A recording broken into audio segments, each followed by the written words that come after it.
அட இவ்வளவு நாளா இந்த ஐடியா தெரியாமல் போச்சேன்னு யோசிப்பீங்க. ரொம்பவே புதுமையான முறையில் அருமையான ரெசிபிங்க. ரொம்ப சுலபமாக செஞ்சிடலாங்க. Hi friends, welcome to Chennai food. இந்த ரெசிபியை நான் எப்படி செய்கிறேன் நீங்களே பாருங்கள் வாங்க.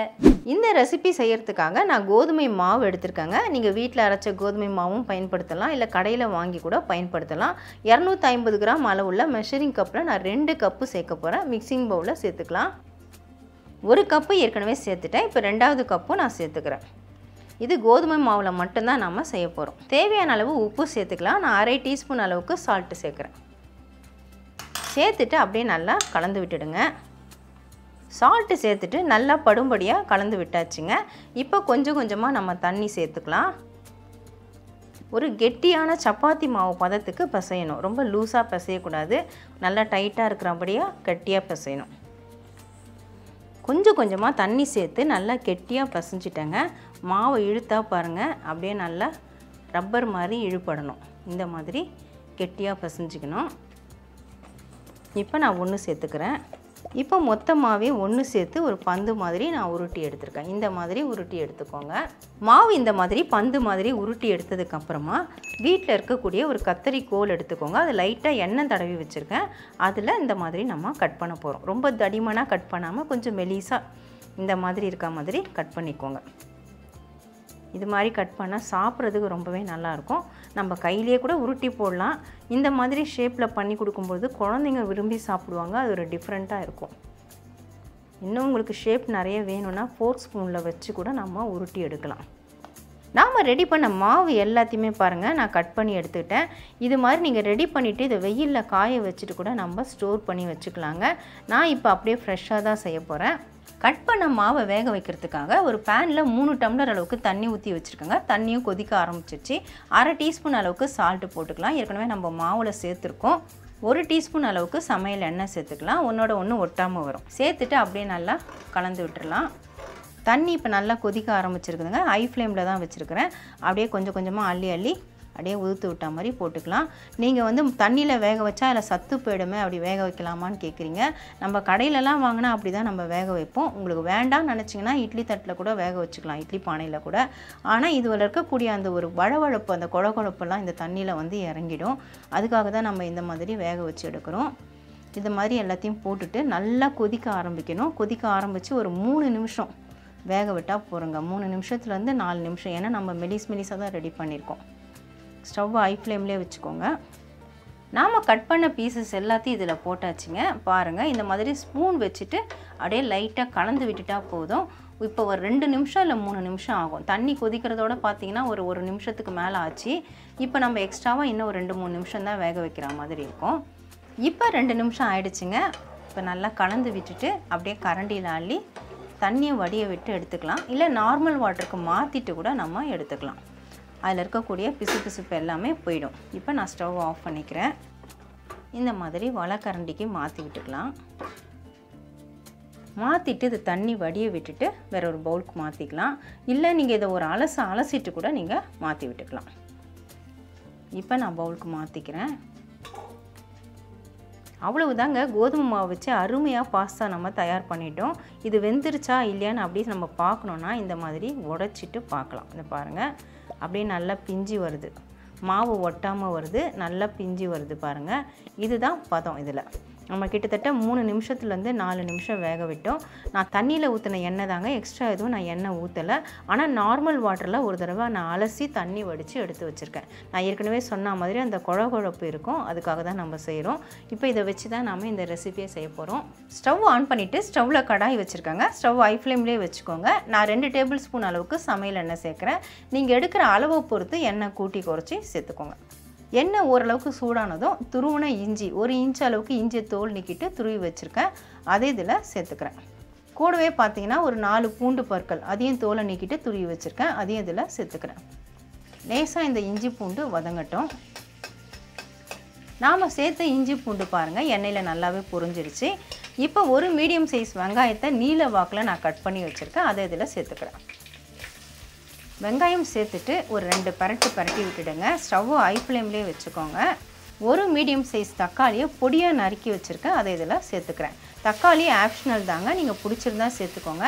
ஆனால் தக்காளி சேர்த்திங்கன்னா டேஸ்ட் ரொம்பவே சூப்பராக இருக்கும். நான் நிறைய தடவை சேர்த்து சமைச்சிருக்கேன், அதனால் நீங்கள் ஒரு தடவை ட்ரை பண்ணி பாருங்கள் தக்காளி சேர்த்து.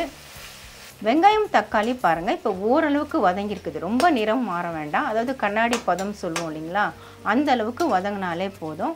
இப்போ நம்ம வெஜிடபிள்ஸ்லாம் சேர்த்துக்கலாம். ஒரு மீடியம் சைஸ் கேரட்டை நீல வாக்கில் மெலிஸாக கட் பண்ணி வச்சுருக்கேன், அதை நான் இதில் சேர்த்துக்கிறேன்.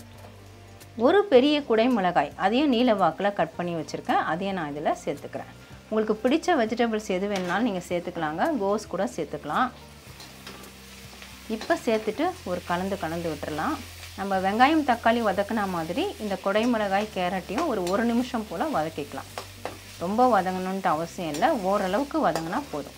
கேரட்டும் குடை மிளகாயும் சேர்த்துட்டு பாருங்கள், ஓரளவுக்கு நம்ம வதக்கிட்டோம். 100% வதங்கக்கூடாது, ஒரு 50-60% தான் வதங்கணும். இப்போ ஓரளவுக்கு நல்லா வதங்கிச்சு. ஸ்டவ்வை சிம் பண்ணிக்கோங்க. அரை டீஸ்பூன் அளவுக்கு தனி மிளகாய் தூள் சேர்த்துக்கிறேன். நல்லா கலர்ஃபுல்லாக இருக்கணும்னா காஷ்மீரி சில்லி பவுடர் சேர்த்துக்கலாம். நான் அரை டீஸ்பூன் அளவுக்கு காஷ்மீரி சில்லி பவுடர் சேர்க்குறேன். இது ஆப்ஷனல் தான், இருந்தால் சேர்த்துக்கோங்க. ஒரு டீஸ்பூன் அளவுக்கு கரம் மசாலா. உப்பு தேவையான அளவு சேர்த்துக்கோங்க. நம்ம ஏற்கனவே பாஸ்தாலையும் சேர்த்துருக்குறோம். நான் ஒரு டீஸ்பூன் அளவுக்கு சால்ட்டு சேர்க்குறேன். நீங்கள் எடுக்கிற அளவை பொறுத்து கூட்டி குறைச்சி சேர்த்துக்கோங்க. சேர்த்துட்டு நல்லா கலந்து விட்டுக்கலாம். ஸ்டவ் சிம்லேயே இருக்கட்டும். இப்போ நல்லா கலந்து விட்டாச்சுங்க. நான் வீட்டில் செஞ்ச டொமேட்டோ கெச்சப் தான் சேர்க்குறேங்க. 1 டேபிள் ஸ்பூன் அளவுக்கு சேர்த்து விட்டுக்கலாம். சேர்த்துட்டு நல்லா கலந்து விட்டுக்கலாம். சப்போஸ் டொமேட்டோ கெச்சப் உங்கள்கிட்ட இல்லைன்னா தக்காளியை வதக்காமல் அதை அரைச்சிட்டு கூட நம்ம சேர்த்துக்கலாம். அந்த புளிப்பு சுவையை அது கொடுத்துரும். இப்போ இந்த மாதிரி நல்லா கலந்ததுக்கப்புறமா நம்ம கொஞ்சமாக தண்ணி சேர்த்துக்கலாம். அப்போ தான் மிக்சிங் நல்லாயிருக்கும். ரொம்ப சேர்க்க வேண்டாம், ஒரு 3 டேபிள் ஸ்பூன் அல்லது 4 டேபிள் ஸ்பூன் அளவுக்கு சேர்க்கலாம். சேர்த்துட்டு நல்லா கலந்துக்கோங்க. ஸ்டவ் சிம்லேயே இருக்கட்டும். நாம் தண்ணி கொஞ்சமாக சேர்த்துட்டு கலந்து விட்டோம். இப்போ பாருங்கள் அப்படியே நல்லா கொதிக்க ஆரம்பிச்சிருக்குது. இப்போ இந்த சமயத்தில் நம்ம ஸ்டவ்வை ஹை ஃப்ளேமில் வச்சுக்கலாம். நாம் ரெடி பண்ணி வச்ச இந்த பாஸ்தா அதை இதெல்லாம் சேர்த்துக்கலாம். ஷேப்பு பார்க்குறதுக்கே நல்லா இருக்குதுங்க. சிசரில் தான் நம்ம கட் பண்ணி எடுத்தோம். கூடவே பார்த்தீங்கன்னா கொஞ்சமாக கொத்தமல்லி தழை, ஸ்ப்ரிங் ஆனியன் இருந்தால் நீங்கள் அதை சேர்த்துக்கலாம். நான் கொத்தமல்லி தழை சேர்க்குறேன். இப்போ நல்லா கலந்து விட்டுக்கலாம். ஹை ஃப்ளேமில் வச்சுட்டு நல்லா மிக்ஸ் பண்ணி விட்டாலே போதும். ஒன்றோட ஒன்று ஒட்டாமல் நல்லா உதிரியாக வந்திருக்கு. சூப்பராக தயாராகிருக்கு. நாம் கடையில் பாஸ்தா வாங்கினா மைதா மாவில் செஞ்சுருப்பாங்கங்க. ஆனால் 100% கோதுமை தான் போட்டிருப்பாங்க. ஆனால் நம்ம வீட்டில் இருக்கக்கூடிய கோதுமை மாவு வச்சு நம்ம ஈஸியாக ரெடி பண்ணலாம். நான் சொன்ன மாதிரி நீங்கள் வெயில் காலத்தில் கூட வெயிலில் நல்லா காய வச்சு ஸ்டோர் பண்ணிட்டா நம்ம இது மாதிரி கொதிக்கிற தண்ணியில் போட்டுட்டு வேக விட்டு வடிய விட்டு உடனே செஞ்சிடலாம். நம்ம வீட்டிலே தயார் பண்ணி வச்சுருக்கிறது ரொம்பவே ஆரோக்கியமாகவும் இருக்கும், டேஸ்ட்டும் ரொம்பவே நல்லாயிருக்கும். இப்போ பாருங்கள் நல்லா மிக்ஸ் ஆகிடுச்சு. அவ்வளவுதாங்க, அருமையான பாஸ்தா தயாராகிடுச்சு. நான் ஸ்டவ் ஆஃப் பண்ணிடுறேன். அவ்வளவுதான் ஃப்ரெண்ட்ஸ், வீட்டில் இருக்கக்கூடிய கோதுமை மாவை வச்சு அருமையான பாஸ்தா நம்ம தயார் பண்ணிட்டோம். இதே நீங்கள் முட்டை சேர்த்து கூட செஞ்சு சாப்பிட்லாம், இல்லைனா ஒயிட் பாஸ்தாவை கூட செஞ்சு சாப்பிட்லாம். நம்மளோட சேனலில் பார்த்தீங்கன்னா ஏற்கனவே ஒயிட் பாஸ்தா நான் செஞ்சது போட்டிருக்கேன். அந்த வீடியோக்கான லிங்க்கை நான் டிஸ்கிரிப்ஷனில் கொடுக்குறேன். அது மட்டும் இல்லாமல் டொமேட்டோ கெச்சப் ரெசிபியும் நான் கொடுத்துருக்குறேன். அந்த வீடியோக்கான லிங்க்கை நம்மளோட டிஸ்கிரிப்ஷனில் நான் கொடுக்குறேன். நீங்கள் கிளிக் பண்ணி ஓப்பன் பண்ணி பாருங்கள். இப்போ பாஸ்தா நான் பிளேட்டிங் பண்ணியிருக்கேன், எப்படி இருக்குன்னு நீங்களே பாருங்கள். அப்படியே பார்க்கும்பொழுது அவ்வளோ அருமையாக இருக்குதுங்க. நான் ஏற்கனவே டேஸ்ட் பார்த்துட்டேன். என்ன எல்லா ரெசிபிலையும் இதே மாதிரி சொல்கிறீங்களேன்னு நினைப்பீங்க. என்னால் சாப்பிடாமல் இருக்க முடியலங்க, டேஸ்ட் பார்க்குறதுக்காக நான் ஏற்கனவே பார்த்துட்டேன். இப்போது உங்களுக்காக நான் கொஞ்சமாக எடுத்து சாப்பிட்டு காட்டுறேன்.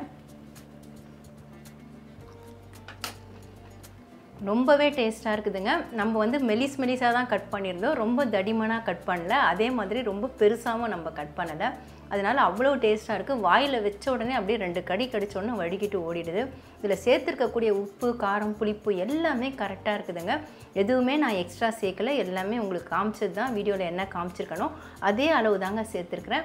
ரொம்ப ரொம்ப அருமையாக அட்டகாசமாக இருக்குது. இது வரைக்கும் நீங்கள் ட்ரை பண்ணானா கண்டிப்பாக ட்ரை பண்ணி பார்க்கலாம். வீட்டில் இருக்கக்கூடிய கோதுமை மாவோ இல்லை கடையில் வாங்கின கோதுமை மாவு வச்சு கூட நீங்கள் செஞ்சு சாப்பிட்லாங்க. நான் ஏற்கனவே சொன்னது தாங்க, நீங்கள் அதிகமாக ரெடி பண்ணிவிட்டு கூட வெயிலில் காய வச்சு ஸ்டோர் பண்ணி வச்சுக்கிட்டா நம்ம கடையில் போயிட்டு வாங்க வேண்டாம். எப்போல்லாம் செய்யணும்னு நினைக்கிறோமோ அப்போ ஹாட் வாட்டரில் போட்டு வேக விட்டு எடுத்துகிட்டு இதே மாதிரி சமைச்சிக்கலாம்.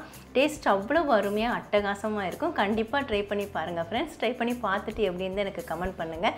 மறக்காமல் நம்ம சேனலில் சப்ஸ்கிரைப் பண்ணிக்கோங்க, லைக் அண்ட் ஷேர் பண்ணுங்கள். இதோட இந்த வீடியோவை நான் முடிச்சுக்கிறேன். மறுபடியும் இன்னொரு வீடியோவில் உங்களை சந்திக்கிறேன். Bye guys. Bye bye.